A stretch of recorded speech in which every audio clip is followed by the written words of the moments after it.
समझ में? तो वही सेम आता है m इंफिनिटी का d by the m। Value कितनी आई थी? Value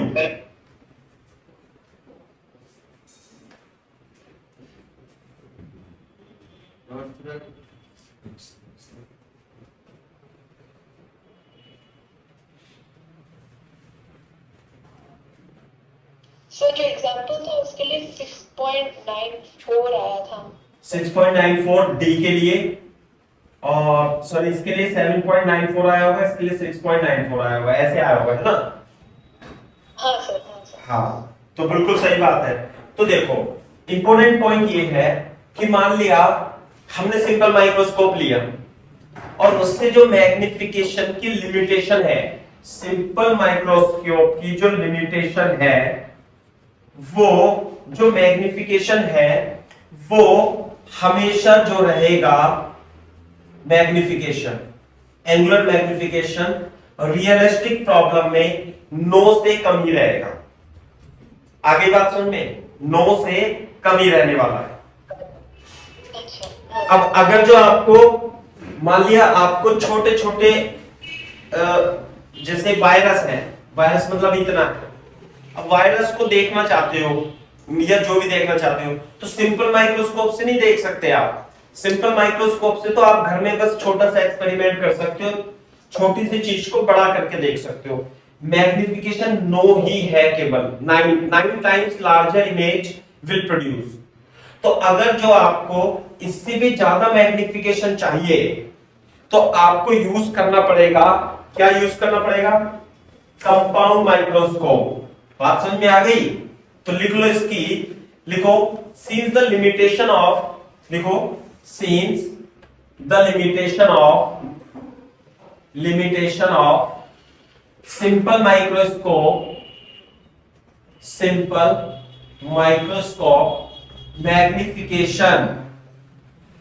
magnification is less than 9, less than and equal to 9 for realistic situation,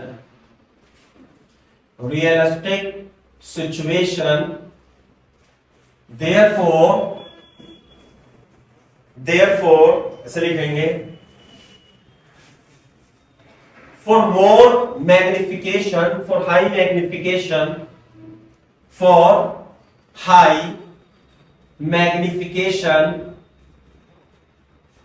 magnification, compound microscope is used. Compound microscope is used. Compound microscope हम use करते हैं।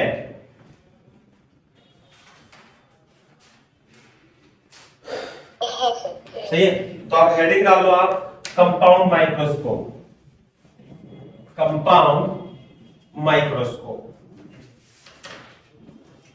लिखो बेटा heading, compound microscope. Compound microscope में 2 convex lens होते हैं, आपने पढ़ा भी होगा, देख भी लिया होगा चित्र।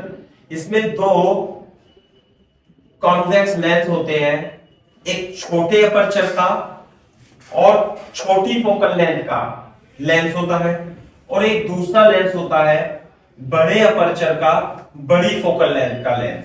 2 लेंस से मिलकर के बना होता है कंपाउंड माइक्रोस्कोप। इसे बोलते हैं हम ऑब्जेक्टिव।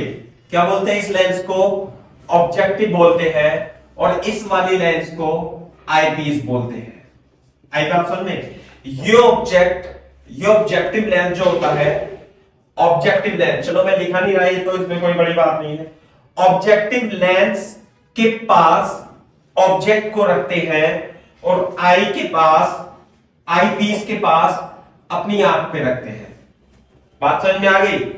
और ये इसकी फोकल लेंथ ऑब्जेक्टिव है, ऑब्जेक्टिव लेंस, और ये आईपीस लेंस है। इसकी ऑब्जेक्टिव की फोकल लेंथ एफओ कहलाती है और आईपीस की फोकल लेंथ एफई कहलाती है। दूसरी बात, इसकी focal length small focal length होता है, focal length small focal length होती है, स्मॉल फोकल लेंथ होती है। ऑब्जेक्टिव की फोकल लेंथ स्मॉल होती है, जबकि इसकी फोकल लेंथ है ना, इसकी फोकल लेंथ बड़ी होती है ना, बड़ी होती है। बट रुको मैं दूसरे में भी देख लेता हूं। Small focal length, small aperture, aperture इसकी स्मॉल होती है, and it is place close to object, ये ऑब्जेक्ट के पास रखा जाता है। और ये जो होता है eyepiece, it is has high focal length, है ना, फोकल लेंथ इसकी बड़ी होती है। और this image is near, this is placed close to eye, placed close to आई।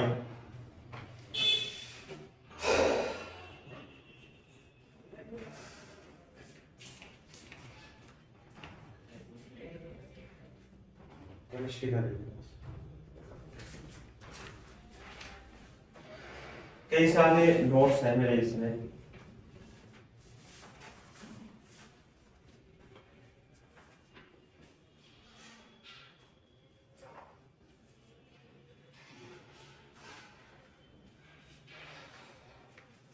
सही है भाई। दूसरी बात, इधर देखो, ये प्रोड्यूस करता है लीनियर मैग्निफिकेशन, लीनियर मैग्निफिकेशन, और ये प्रोड्यूस करता है एंगुलर मैग्निफिकेशन। सही है। जो ऑब्जेक्ट, जैसे मान लिया एफ नोड है, सुनो एक मिनट, मतलब इसकी इंग्लिश तो आप लिख लेना, ये सब मैंने इंपॉर्टेंट पॉइंट लगा दिए। जो ऑब्जेक्ट है, एक बार देखना साइना, सौजन्य, बेटा इधर देखो, अगर जो ये ऑब्जेक्टिव है तो ऑब्जेक्ट को, किसी ऑब्जेक्ट को हम क्या रखेंगे, इस एफ नोट से स्लाइटली इधर रखेंगे। बात समझ में आएगी? बोलो। हाँ सर। इधर देखो, अगर जो मैं इधर इसे छोड़ दो, अभी आप पहले स्टेप में ये स्मॉल फोकल लेंथ का ऑब्जेक्टिव लेंस होता है, और हम इसमें ऑब्जेक्ट AB को कहां रखते हैं बेटा, फोकल, इसके फोकल पॉइंट के स्लाइटली राइट में, लेफ्ट में रखते हैं, है ना। मैं लिख देता हूं यहां पे, ऑब्जेक्ट इज प्लेस्ड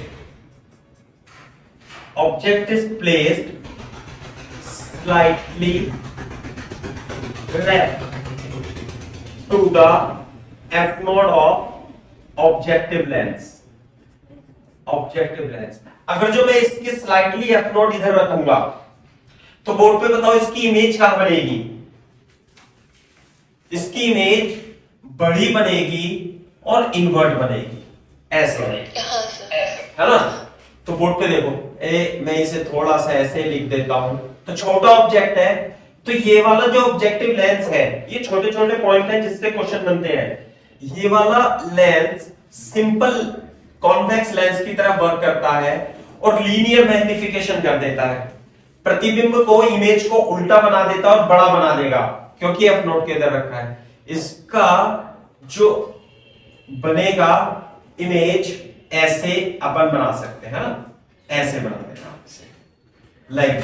अब बोर्ड पे देखो इधर, इसका तो लीनियर, इसे मान लेता हूं ये यू नोड है, ये तो ऑब्जेक्ट की डिस्टेंस हो गई, ये वी नोड हो गया।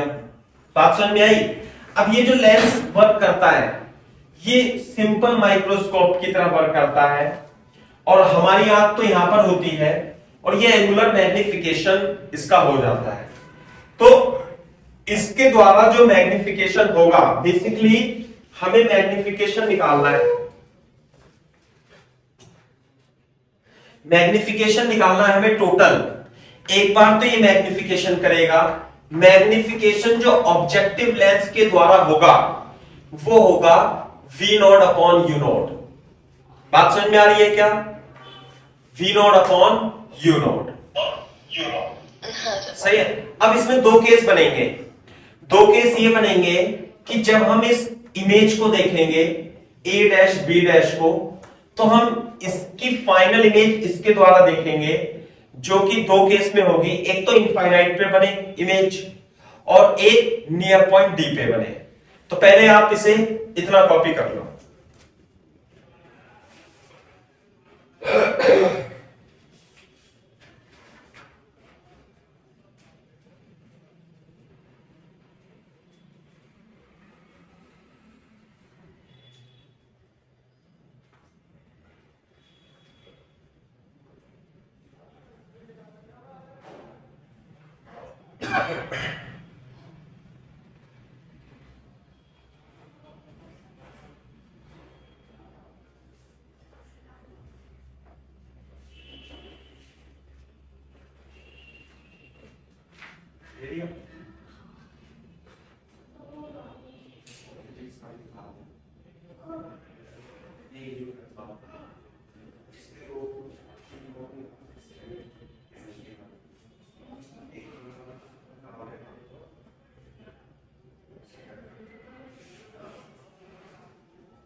हाँ सर डन सर। ठीक है। अब इसमें दो केस बनेंगे। देखो, पहला केस बनेगा कि जब हम इसे देखेंगे तो ये इनफाइनाइट पे बने। तो बोर्ड पे देखो एक बार, अगर जो इसकी इमेज इनफाइनाइट पे बननी है, first case, when final image is form, final image is form eight infinite. तो फाइनल इमेज यदि इनफाइनाइट पे बनती है तो ध्यान दो भाई, इसकी फोकल लेंथ तो एफ ही है। तो अगर जो इनफाइनाइट पर इसकी इमेज बनानी है ना, तो मैं यहां पे चित्र बना देता हूं दोबारा से। इस तरीके से बनेगा, है ना। अभी मत बनाना आप, ये तो हो जाएगा एफ नॉट और इसकी इमेज बनेगी यहां पर ऐसे करके। और ध्यान से दो, इसे रखना पड़ेगा हमें एफ पर, और ऐसे ऐसे करके बनाओ, ऐसे करके। तो अगर जो ये object A dash B dash इसके फोकल लेंथ पे बन गया, तो इसकी फाइनल इमेज कहां बनेगी? इसकी फाइनल इमेज बनेगी इनफाइनाइट पर। देखो ऐसे बनेगी इसकी इमेज, ऐसे लाइक दिस। कहां बनेगी ये? इनफाइनाइट। बात समझ में आ रही है नहीं? सोच लिया? कल वाला केस याद करो सिंपल माइक्रोस्कोप का। इसे मैं हटा देता हूं। सिंपल माइक्रोस्कोप में इसे तो अब मैं हटा देता हूं। ये सिंपल माइक्रोस्कोप की तरफ वर्क कर रहा है कि सिंपल माइक्रोस्कोप में यदि कोई ऑब्जेक्ट एफ पे रखा हो, ए डैश बी डैश, बस ये उल्टा रखा हुआ है, तो उसकी इमेज कहां पे बनती थी भाई? उसकी इमेज बनती थी इनफाइनाइट पर, ऐसे करके। क्लियर है क्या बात? नहीं?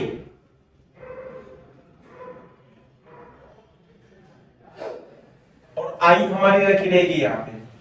बोर्ड पे देखना एक बार, बोर्ड पे देखो। अब अगर जो एक सिंपल माइक्रोस्कोप की तरफ वर्क कर रहा है और इसकी इमेज इनफाइनाइट पे बन गई है, तो इस केस में मैग्निफिकेशन कितना होता था? D/F। सही है ना बात?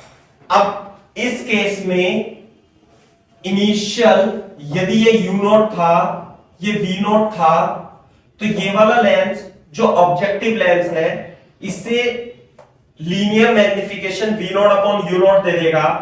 और ये वाला लेंस आईपीस, जिसे हम आईपीस बोलते हैं, जो आंख के पास रखा हुआ है ये इसे एंगुलर मैग्निफिकेशन देगा, और जो मैग्निफिकेशन आईपीस का होगा एमई वो होगा डी अपॉन एफ ई। बात समझ में आ रही है? बोर्ड पे देखो इधर। इसके बाद आपको लिखना है ये तो मैग्निफिकेशन ऑब्जेक्टिव के द्वारा दिया गया और ये मैग्निफिकेशन आईपीस के द्वारा दिया गया। तो जो टोटल मैग्निफिकेशन होगा, टोटल मैग्निफिकेशन यानी कि जब इनफाइनाइट पर इमेज बने उसका मैग्निफिकेशन होगा एमओ मल्टीप्लाई बाय एमई। जैसे एक बार देखो, इसने तो इसकी इमेज बना दी 6 गुनी 6 टाइम, और अब ये इसकी मान लिया इमेज बना देगा 6 टाइम 7 टाइम बना देगा। तो टोटल जो मैग्निफिकेशन होगा वो हो जाएगा 6 इंटू 7 42 टाइम्स। बात समझ आई? 2 बार मल्टीप्लीकेशन हो जाएगी मैग्निफिकेशन की। तो एमओ तो होता है V O upon U O multiply by जो एम ही होता है यानी कि आईपीस के द्वारा वो हो जाएगा डी अपॉन एफ टी। तो ये फॉर्मूला हो गया किसके लिए? जब फाइनल इमेज कहां बनेगी? Final image is formed at infinite, और हमारे इस केस में आई कैसी होगी? I is relaxed. क्लियर है क्या बात?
Very good. तो ये है, सही है। अब देखो, अब सेकंड केस हम लेंगे जब इमेज जो है ये तो ऐसे ही रखा जाएगा। When final image is form at near point D, तो इसमें आई क्या हो जाएगी? आई हो जाएगी स्ट्रेस्ड। सही है। तो चित्र कैसे बनेगा बोर्ड पे देखो भाई। ये तो हमारा ऑब्जेक्टिव है, इसकी फोकल लेंथ एफओ है। स्लाइटली लेफ्ट एबी को रखना पड़ेगा, और इसकी इमेज यहां पर बनेगी कहीं पे। बात समझ में आ रही है नहीं? अब देखो, अब हमें ये है ए डैश बी डैश। अब हमें इसकी इमेज नियर पॉइंट डी पे बनानी है। तो नियर पॉइंट डी पे बनानी है आपको, ऐसे बना लेना, इसे थोड़ा सा बड़ा करके बना लेना ऐसे। नियर पॉइंट डी पर आपको बनानी है। तो फाइनल इमेज जो बननी चाहिए वो बननी चाहिए डी पर। ये डिस्टेंस कितनी होनी चाहिए? डी पर। सही है बात? तो ये बताओ इसके बीच की डिस्टेंस कितनी होनी चाहिए? ये होना चाहिए यू मिनिमम। अरे एक्स मिनिमम के बराबर होना चाहिए ना, एक्स मिनिमम। अगर जो डी पे बने इसकी इमेज, जैसे कल सिंपल माइक्रोस्कोप में, ध्यान करो सिंपल माइक्रोस्कोप को, कि अगर ये तो एफ है और इसकी इमेज डी पे बनानी है हमें, तो ये हमें कहां पे होना चाहिए था? एक्स मिनिमम, और एक्स मिनिमम होता है D upon D plus F. और इस केस में जो मैग्निफिकेशन था वो था 1+d/f। बोलो, तो इससे तो लीनियर मैग्निफिकेशन ऑब्टेन हो जाएगा आईपीस से। ये तो एफओ है और ये एफई है, और इससे हमें इमेज बनानी है डी पर। कहां पे बनानी है? डी पर। तो डी पे इमेज बनाने के लिए हमें देखो ऐसे करके थोड़ा सा ऐसे बना लो, like this. This is the A double dash B double dash, ऐसे बनाना ही है अपने को, है ना भाई?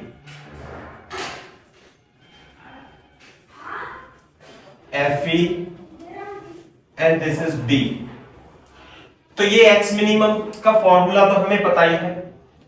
तो जो एक्स मिनिमम होगा इस केस में एक्स मिनिमम हो जाएगा D/FE/D+FE,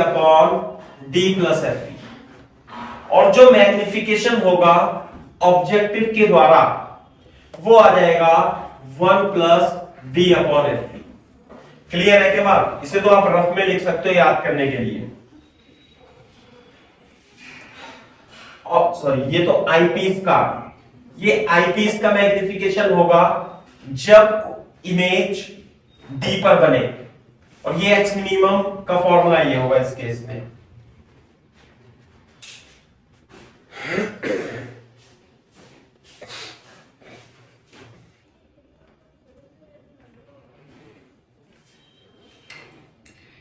हाँ सर, हाँ सर। सही है बेटा? तो ये है, तो ध्यान से देखो। तो ये तो एंगुलर मैग्निफिकेशन हो गया आईपीस के द्वारा, एमई। लेकिन देखो फिर से देखो एक बार, जैसे मान लिया 2 सेंटीमीटर आई, तो इसने इसका मैग्निफिकेशन 6 टाइम कर दिया, तो ये तो 12 सेंटीमीटर हो गई। ये इसका मैग्निफिकेशन 7 टाइम कर देगा, तो 12 मान ली 5 टाइम्स कर देता है, तो ये 60 सेंटीमीटर हो जाएगी। बात समझ में आ रही है? नहीं? तो इस केस में आई स्ट्रेस्ड होगी, आई हमारी यहां पे रखी होगी। बोलो, तो टोटल मैग्निफिकेशन जो आएगा, जो टोटल मैग्निफिकेशन आएगा वो कितना आएगा बता सकते हो? इस केस में इसका तो एमओ हो गया, एमओ तो ये था, ये है यू नोट और ये है आपका वी नोट और ये है आपका यू नोट। क्लियर है क्या बात? और एमई ये हो गया। तो जो टोटल मैग्निफिकेशन आएगा, जो टोटल मैग्निफिकेशन आएगा, मैग्निफिकेशन वो कितना आएगा भाई?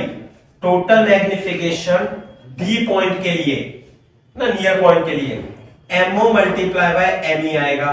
तो एमओ तो हमेशा V nought upon U nought होगा और ये 1+D/FE होगा। आगे क्या बात समझ में?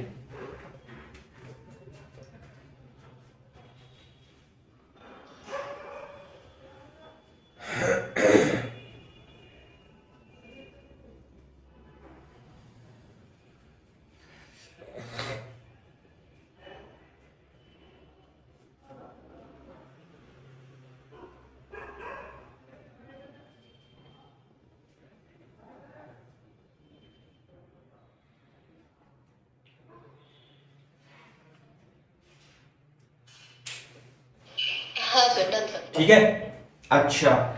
अब ये देखो, इसमें एक टेक्निकल टर्म होती है जब आई रिलैक्स होती है पहले केस में, तो इसे बोलते हैं हम नॉर्मल एडजस्टमेंट। क्या बोलते हैं इसे? नॉर्मल एडजस्टमेंट भी बोलते हैं। कभी आपको आए समझ में ना आए, नॉर्मल एडजस्टमेंट का मतलब है नॉर्मल, जब हमारी आंख नॉर्मल हो यानी कि आंख रिलैक्स्ड हो तो उसे नॉर्मल एडजस्टमेंट भी बोलते हैं। दूसरी चीज इसमें यह होगी कि ये ऑब्जेक्टिव और आईपीस इस केस में हो या इस केस में हो, ऑब्जेक्टिव और आईपीस के बीच की जो डिस्टेंस होती है वो लेंथ ऑफ ट्यूब कहलाती है। बात समझ में आई? तो लिख लो, what is the length of, यहां पॉइंट बना करके, लेंथ ऑफ ट्यूब जो एल होगी वो होगा वी नॉट प्लस, एक मिनट देखना बेटा, इस वाले केस में लेंथ ऑफ ट्यूब जो होगी, बोर्ड पे देखो, एक तो वी नॉट प्लस एफ हो जाएगी, थोड़ा सा जगह हो तो लिख लेना इस वाले केस में, length of tube V not plus F हो जाएगी, the distance between objective and eyepiece is called length of tube. और इस केस में लेंथ ऑफ ट्यूब बता सकते हो बेटा कितनी होगी, लेंथ ऑफ ट्यूब कितनी होगी, अरे V not plus X minimum, यानी कि V not plus D F E upon D plus F E, this is the length of tube. अब ये फॉर्मूला भी है एक तरीके से, और मान लेते हैं जब आप क्वेश्चन करोगे तो आप निकाल भी सकते हो, सही है बात।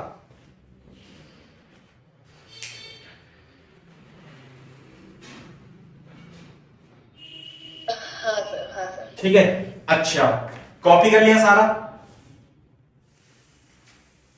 तो अब ये देखो, अब मैं दो फॉर्मूले लिख देता हूं इसमें।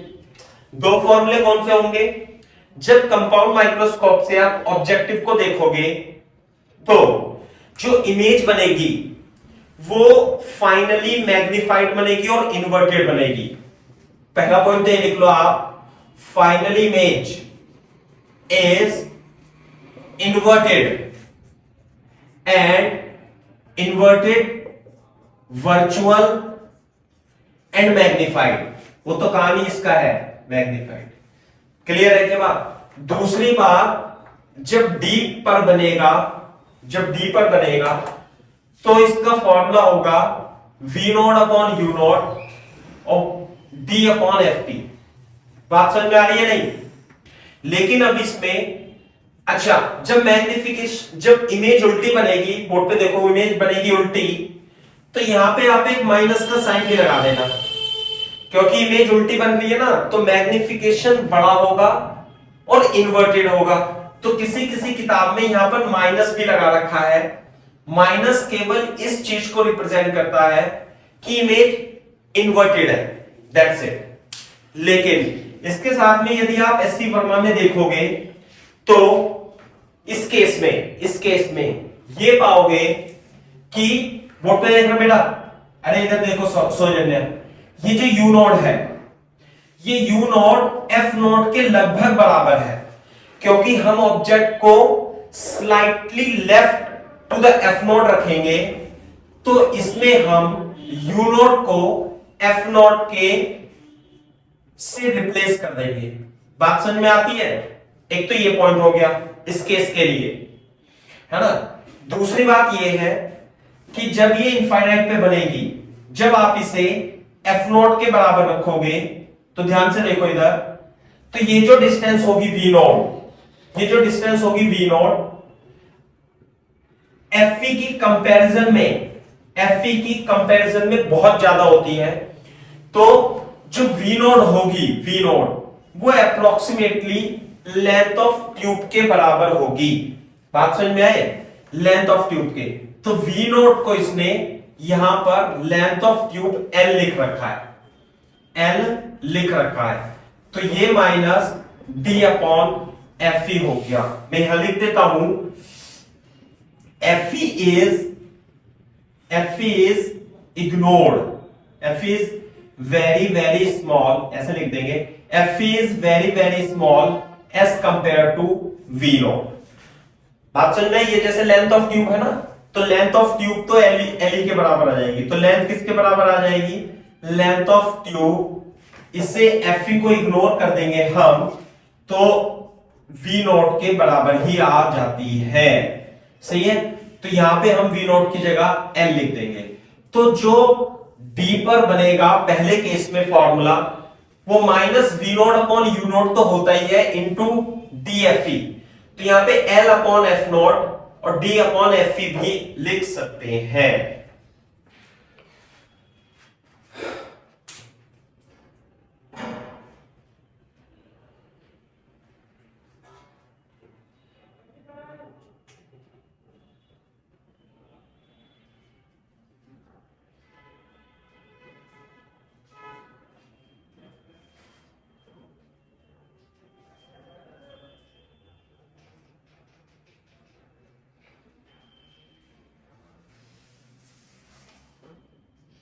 हाँ सर, डन सर। अच्छा, जब इनफाइनाइट पर इमेज बनेगी सेकंड केस में, तो मैग्निफिकेशन का formula V not upon U not तो था ही सही, और यहां पे आएगा 1 upon D upon F P. तो फिर से मैं यहां पे एक माइनस साइन भी लगा सकता हूं। माइनस साइन फिर से इन्वर्टेड इमेज को रिप्रेजेंट करेगा, और साथ में ये जो वी नोट होगा, है ना, वी नोट फिर से आप एक लेंथ ऑफ ट्यूब को, है ना, लेंथ ऑफ ट्यूब को रिप्रेजेंट करेगा, और यू नोट एफ नोट को। तो यानी कि वी नोट को हम एल से रिप्रेजेंट कर देंगे और यू नोट को एफ नोट से, क्योंकि ये तो एफ नोट के बराबर ही है, एफ नोट, और 1 plus D upon F P हो जाएगा। तो ये भी फॉर्मूला आपकी किताब में दिया हुआ है ना, कॉपी कर लो।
हाँ सर, डन सर। सही है। इंपॉर्टेंट पॉइंट क्या है, ये वाला जो फॉर्मूला है, ये फॉर्मूला केवल किताब में फॉर्मूले की फॉर्म में लिखा हुआ है, लेकिन आपको जो यूज करना है बेसिक कॉन्सेप्ट में, ये ही यूज करना है।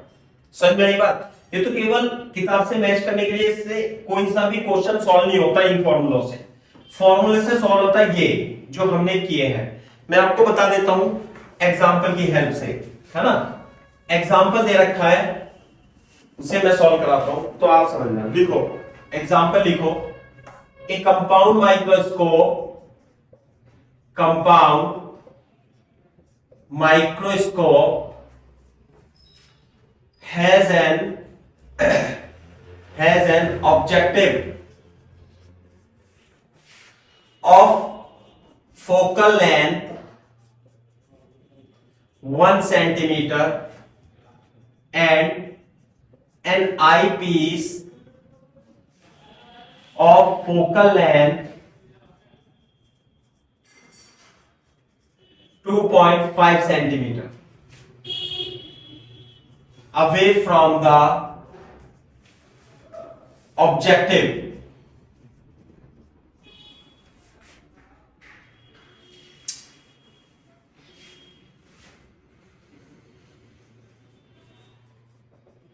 An object has to be placed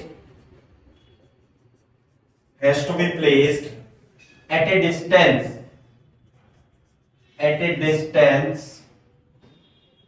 of 1.2 centimeter away from the objective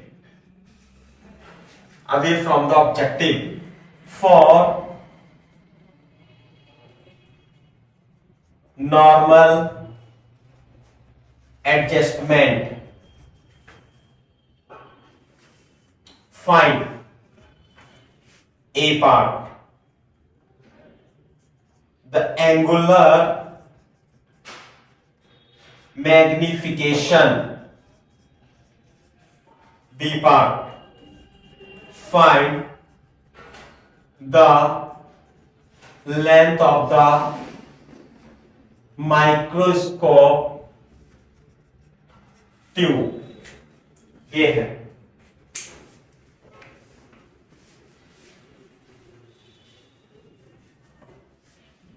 हाँ सर, डन सर। सही है ना। एससीबी में दिया हुआ है शॉर्ट एग्जांपल, है ना। एससीबी में दिया हुआ है, ये सॉल्व एग्जांपल है। अच्छा एग्जाम्पल है, तो देखो ध्यान से। कंपाउंड माइक्रोस्कोप, ऑब्जेक्ट की फोकल लेंथ है एफओ दे दिया, कितना दे रखा है एफओ 1 सेंटीमीटर, सही है। आईपीस की फोकल लेंथ यह 2.5 सेंटीमीटर। तो ध्यान देने की बात यह है कि जब भी हम पढ़ते हैं तो हम उसके डेटा को भी ऑब्जर्व करते हैं अकॉर्डिंग टू थ्योरी। तो 1 सेंटीमीटर है, मतलब एफओ की फोकल लेंथ मैंने लिखा है कि स्मॉल फोकल लेंथ होती है और इसकी फोकल लेंथ थोड़ी बड़ी होती है, ये तो बात सही है। और ऑब्जेक्ट को हमने कहां पे रखा हुआ है 1.2 centimetre away from the objective. तो मैं चित्र यहां बनाता हूं, देखो कैसे। तो ये मान लिया ऑब्जेक्टिव है एफओ, ये ऑब्जेक्टिव है और ये होगा इसका एफओ, यहां पे होगा एफओ। तो ऑब्जेक्टिव एफओ तो है 1 centimetre, this is 1 centimetre. Object को रखा है हमने यहां पर 1.2 सेंटीमीटर, रखना ही पड़ेगा हमें ऑब्जेक्ट को इस तरीके से रखना होता है ताकि इसकी इमेज उल्टी बने और लीनियर मैग्निफिकेशन से बड़ी बने। तो यहां पे कहीं बनेगी इमेज इसकी, सही है। तो अब ये बताओ, ये लिखा है, इसे हमने ऐसे रखा है नॉर्मल एडजस्टमेंट है। नॉर्मल एडजस्टमेंट का मतलब ये है कि हमारी आंख रिलैक्स्ड है। जब हमारी आंख रिलैक्स्ड होगी, नॉर्मल एडजस्टमेंट मतलब नॉर्मली हम देख रहे हैं ऐसे, अपनी आंखों पे जोर नहीं मार रहे। तो ये बताओ ये वाली डिस्टेंस कितनी होगी, ये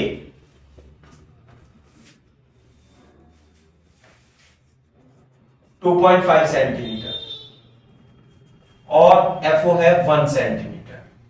बताओ बेटा, ये वाली ए डैश बी डैश, यह ए बी, ये डिस्टेंस बता सकते हो कितनी होगी नॉर्मल एडजस्टमेंट के लिए। नॉर्मल एडजस्टमेंट का मतलब है इमेज इनफाइनाइट पर बन रही है।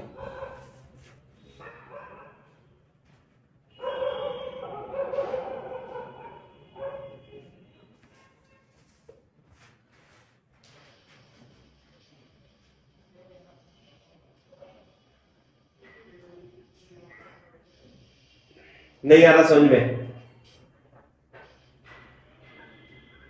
सर ये नॉर्मल एडजस्ट वाला पार्ट, नॉर्मल एडजस्टमेंट का मतलब है आंखें हमारी रिलैक्स्ड है। हाँ सर। नॉर्मल एडजस्टमेंट का मतलब है कि हम इसे ऑब्जेक्ट को, ये हमारी आंख रिलैक्स्ड है तो हमें कहां रखना पड़ेगा नॉर्मल एडजस्टमेंट के लिए इस ए डैश बी डैश को, यहां से आईपीस से कितनी दूर पे रखना पड़ेगा बता सकते हो?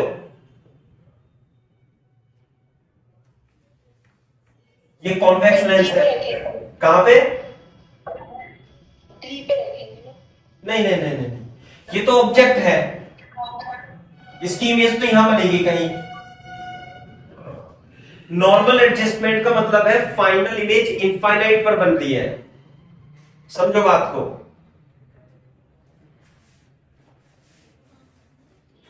एक मिनट, कल सिंपल माइक्रोस्कोप का कॉन्सेप्ट याद करो। ये एफओ होता है, ये एफ है। तो नॉर्मल एडजस्टमेंट इनफाइनाइट के लिए ये हमारा ए बी है, मान लिया ए बी। तो यदि इसकी फोकल लेंथ एफ है तो इनफाइनाइट पर इमेज बने तो इस ऑब्जेक्ट को मैं कहां पे रखूंगा इस प्रिंसिपल एक्सिस पे, बताओ मेरे को।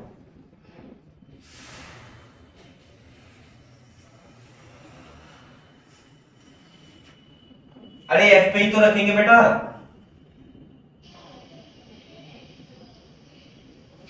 अच्छा अच्छा, हाँ हाँ सर, हाँ सर। इसे एफ पे रखेंगे तभी तो इनफाइनाइट में बनता है ये यू यू। तो दो ही केस होंगे बस, एक तो इसे नॉर्मल एडजस्टमेंट पे रखें, नॉर्मल एडजस्टमेंट यानी इमेज इनफाइनाइट में बने, वैसे ही बोल सकता है। तो ये डिस्टेंस कितनी होनी चाहिए, यहां पर एफ ही होना चाहिए पॉइंट, इसके फोकस पे रखा होना चाहिए ये ऑब्जेक्ट। बात समझ में आ रही है नहीं? देखो जरा भाई, इससे तो इसकी इमेज ऐसे बन जाएगी यूं करके, और ये वाला थोड़ा बड़ा बना लेना, और ये जा करके ये बनेगी इनफाइनाइट पर इमेज और हमारी आंख होगी यहां पे। समझ में आई बात? नहीं आई बात समझ में? बोलो सौजन्या। सर ये लास्ट वाला पार्ट समझ आया सर। अब आ गया ना नॉर्मल एडजस्टमेंट पर। ये देखो, an object has to be placed at a distance this from the objective for normal adjustment.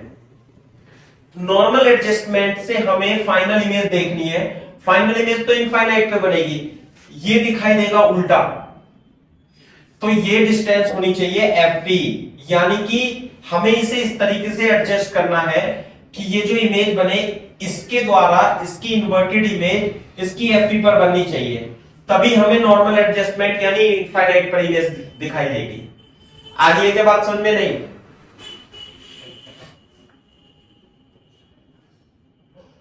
हाँ सर हाँ। अच्छा, तो यानी कि कौन सा केस हो गया? ये फर्स्ट केस हुआ कंपाउंड माइक्रोस्कोप का या सेकंड केस हुआ, ये बताओ।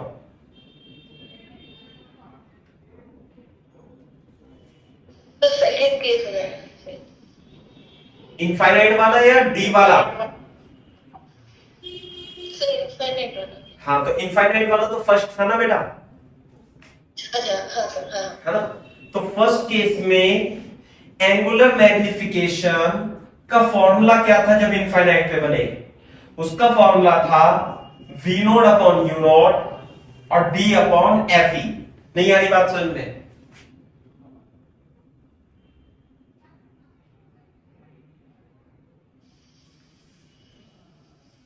हाँ सर ओके। और देखो, इसे फॉर्मूला भी याद नहीं रखना है, तुम मेरी बात ध्यान से सुनो। d अपॉन एफ ई सिंपल माइक्रोस्कोप, ये ऐसे वर्क करता है सिंपल माइक्रोस्कोप। तो सिंपल माइक्रोस्कोप में d अपॉन एफ कल पढ़ा था ना, जब इनफाइनाइट पर इमेज बनती है तो इसका मैग्निफिकेशन तो d अपॉन एफ हो जाएगा, और इसके द्वारा मैग्निफिकेशन हम तो बहुत पढ़ते हुए आए हैं, कई महीने हो गए हमें, v not upon u not. तो इसमें कोई फॉर्मूला भी नहीं है, ये तो कोई समझ में आ रही है बात? नहीं।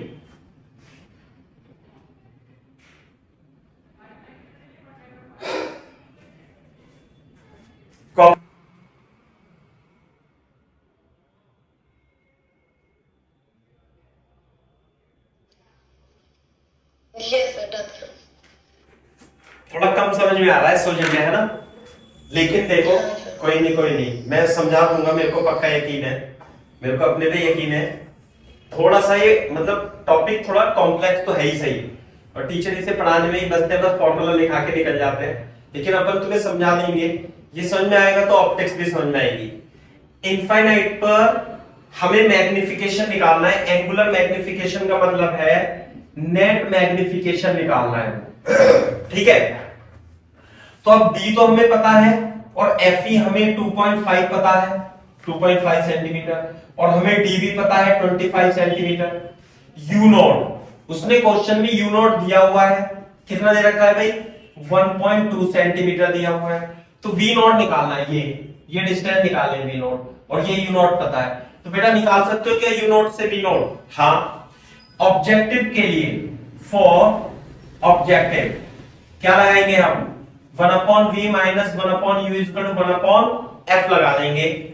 तो v not minus 1.2 equal to 1 upon f, कितना हो जाएगा? 1।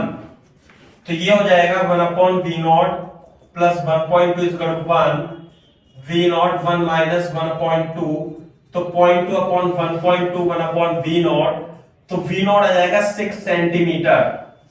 बोर्ड पे देखो, यदि आप इसे 1.2 सेंटीमीटर पर रखते हो तो इधर की side a dash b dash की जो इमेज होगी वो v नॉट, ये है ना, ये v नॉट है, तो ये जो डिस्टेंस होगी ये 6 सेंटीमीटर की दूरी पर बनेगी, और ये 1.2 सेंटीमीटर होगा। ऐसे करके आया, तो v नॉट की वैल्यू भी आ गई।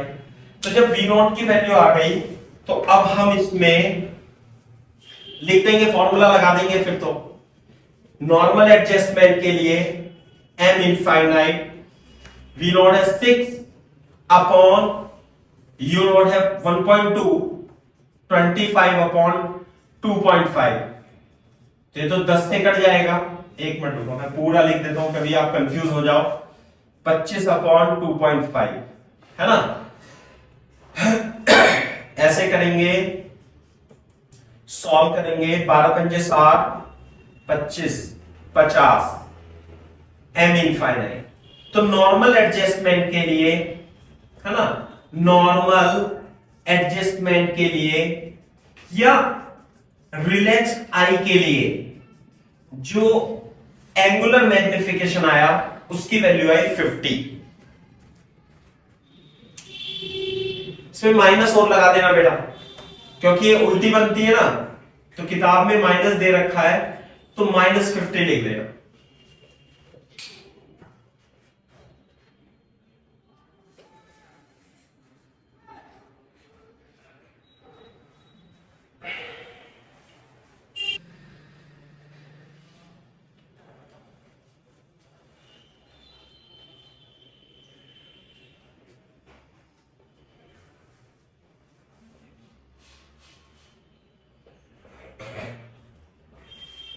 हाँ sir. Very good. Second part क्या है क्वेश्चन का, बता देना जरा।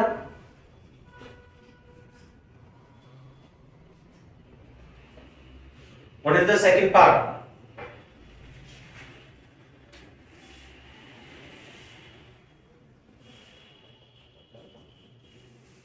नहीं लिखा था क्या सौजन्या?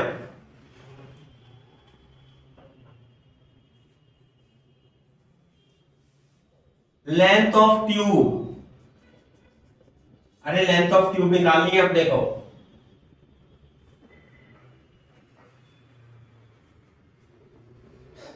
कितनी होगी लेंथ ऑफ ट्यूब?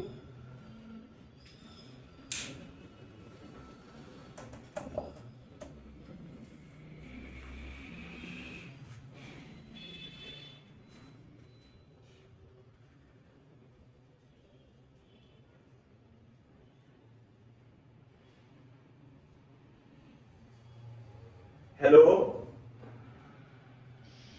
हाँ सर 10.7 हो जाएगी। कैसे 10.7 कैसे हो जाएगी? The distance between objective and eyepiece is called length of tube. ये देखो सर तो V06 आया FE। हाँ, अरे इतना डर क्यों रहे हो बेटा? ऑब्जेक्टिव और आई पीस के बीच में नॉर्मल एडजस्टमेंट के लिए ये तो कहां पे होना चाहिए? इसके फोकस पे। और ये आया हमारा 6 सेंटीमीटर निकाल के, और ये आया FE। तो लेंथ ऑफ ट्यूब कितनी हो जाएगी? अरे V0 प्लस FE, और V0 था 6 सेंटीमीटर और FE कितना है? 2.5 सेंटीमीटर। तो आंसर आ गया 8.5 centimetre. This is the length of tube.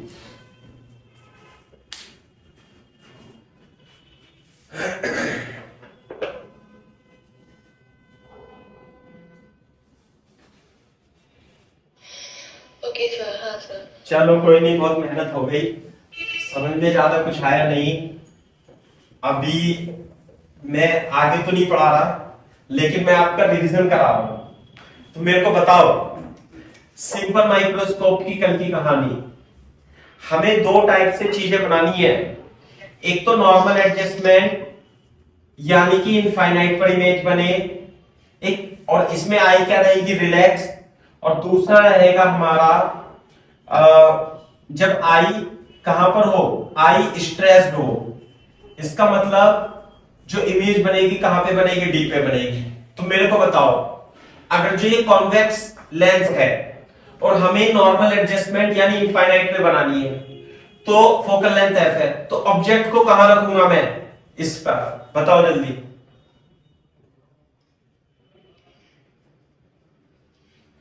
Sir F पे ही रखेंगे। एफ पे रखेंगे। लो, और चित्र कैसे बनेगा? ये ऐसे बनेगा, ये ऐसे। सही है। जब नॉर्मल एडजस्टमेंट होता है तो इसके लिए मैग्निफिकेशन कितना होगा? सर D/F होगा। D अपॉन F होगा। सिंपल है। अगर जो मैं अब इसे देखो, इसे ये मान लिया मैं इसकी कर देता हूं FE, समझे? हाँ। FE कर देता हूं, और मैं किसी ऑब्जेक्ट को उल्टा रख देता हूं, मान लिया मेरे को उल्टा रखना है और नॉर्मल एडजस्टमेंट करना है, और ये पॉइंट हो गया इसका एफ ई। तो मेरे को बताओ कि ऑब्जेक्ट को कहां रखूंगा नॉर्मल एडजस्टमेंट के लिए?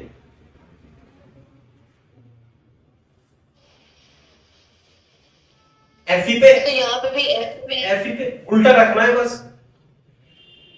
तो ये ऐसे रखा था, ये ऐसे रखा है, तो इसकी इमेज कैसे बनेगी? यूं जाएगा और यूं जाएगा, और ये इमेज इनफाइनाइट में बन जाती है। और इसका जो मैग्निफिकेशन होगा, अब इसे मैंने एमओ बोल दिया क्योंकि इसका नाम यहां पे क्या लिख रखा है? ऑब्जेक्टिव। तो एमओ इस केस में कितना होगा? अरे डी अपॉन एफ ई। बात समझ में आई? लेकिन कंपाउंड माइक्रोस्कोप में ये image A dash B dash आती कहां से है? ये इमेज ऑब्जेक्टिव की हेल्प से आती है। ये ऑब्जेक्टिव की हेल्प से कैसे आएगी?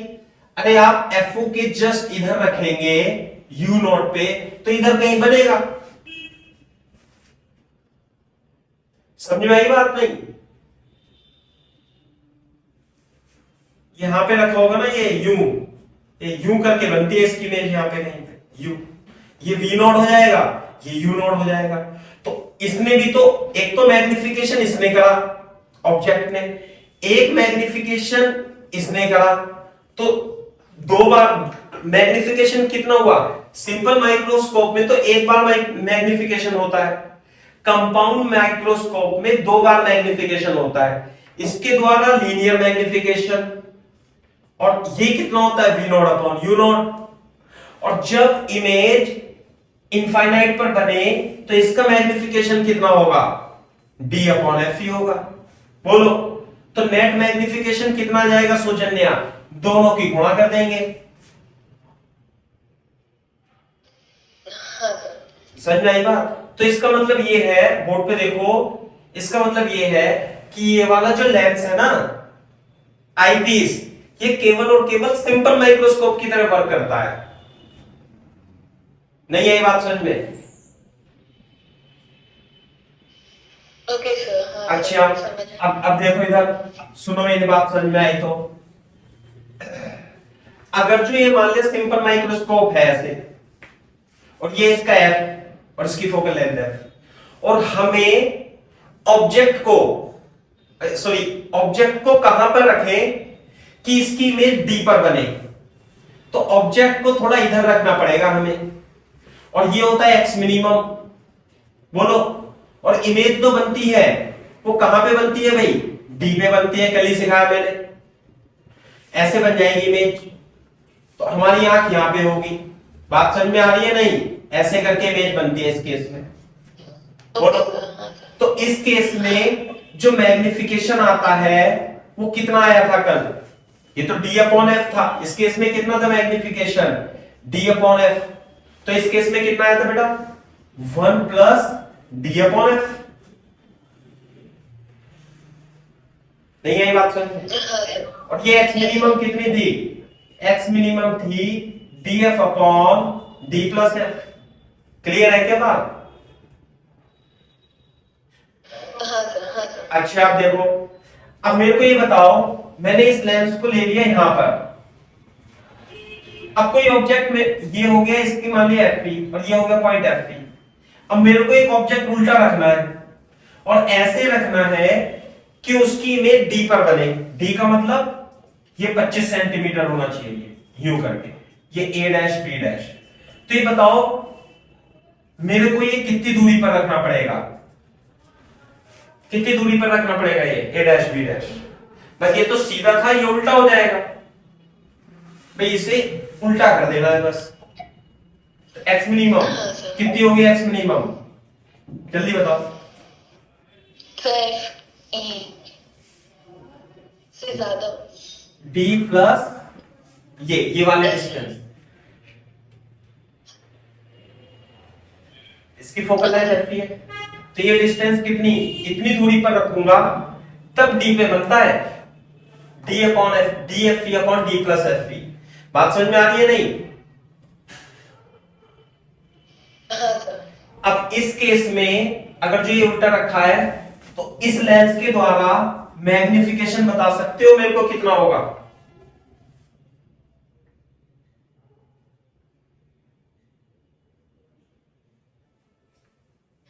So 1 plus d by fe. Very good, 1 plus D F. हाँ। लेकिन ये जो इमेज है ये उल्टी आ रही है इस ऑब्जेक्टिव लेंस की वजह से।